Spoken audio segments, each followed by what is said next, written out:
Military Mindset Mondays. In today's military mindset, we are diving into adapt and overcome. And this is a core principle that builds mental toughness and resilience. And these lessons aren't just for the battlefield, but they're for every life challenge. So what does adapt and overcome really mean? During the holidays, we didn't get to go back home to be with our loved ones.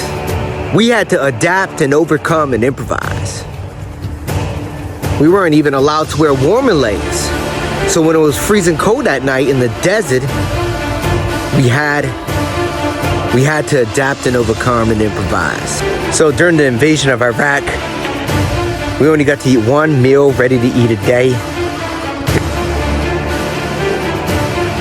There were times that it was cold, there was times that it was hot. You know, we didn't get to eat meals like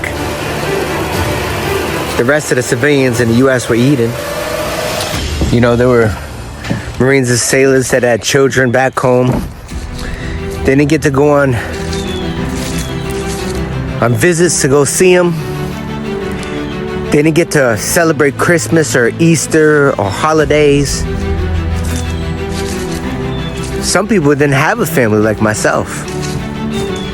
We had to adapt and overcome.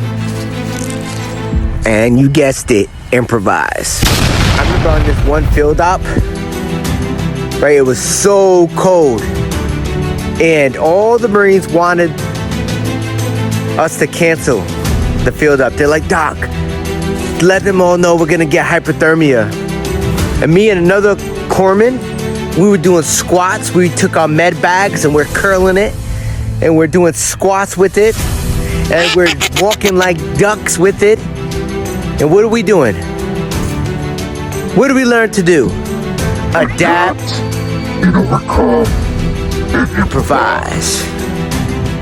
It's just the way it was. It's just the way it is. My daughter doesn't have an instrument, so what is she doing? She's adapting and overcoming and improvising. You know, some days we didn't get sleep. Some days were harder than others. So how do we apply this to the civilian life? When you got that hard job and it seems to have its difficulties, we remember to adapt and overcome and improvise.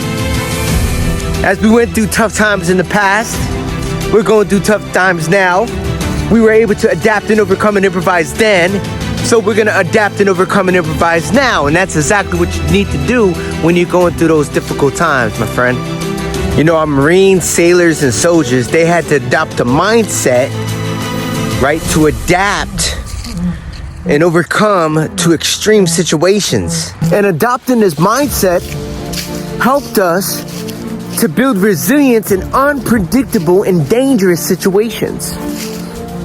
Now I'm gonna tell you how that relates to civilian life now.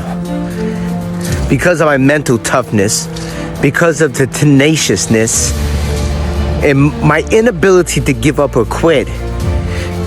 When times have gotten hard in my life, whether it's through homelessness or whether it's through, getting passed up for a job, I didn't quit. And now I have a really good job. I just got a new role because I didn't quit, but I got better. I adapted and I overcame and I improvised. I did better. I learned. I stayed coachable. I stayed coachable because of my mental flexibility. My mental flexibility helped me to adapt and overcome and improvise. Right, am I? Like my little baby right here, who's trying to play an instrument that she's never played before. She will not quit. She will keep learning, and she will improvise by making this. What would you call this instrument? A trumpet. That's a trumpet? You get my drift? So the mental flexibility and the resilience that I learned in the military truly apply and are applicable to all the stresses and situations that you go through. So what are you gonna do? You gotta build up a routine. You gotta practice mindfulness. That's something that we learn to do. Practice mindfulness. Set a routine. If you got to do self-talk, you got to do self-talk. Say, you know what? I've been through worse situations than this, and I made it through. I made it through then, and I'm gonna make it through now. And nothing's gonna stop me. And I didn't quit then, and I'm not gonna quit today. Amen? Now, I'm a man of faith, and there's some scriptures that say that God works all things out for those who love him and are called according to his purpose. It also says to count it all joy when you fall into different trials, knowing that the testing of your faith produces patience. And God chooses the foolish things of the world to confuse and confound the wise. Amen? And I think knowing those things, that knowing your identity in God, knowing that God has created you for destiny and purpose, and even though the world looks at you as foolish, God has seen you as a king, as a priest, as someone who's called for destiny to manifest his image in the world. That's, in a sense, it's self-talk. I'm gonna wake up in the morning, I'm gonna start my morning off thinking like this, right? And through the storm, and when things are getting hard, I know that as I walk through the valley of the shadow of death, the Lord is with me. Amen.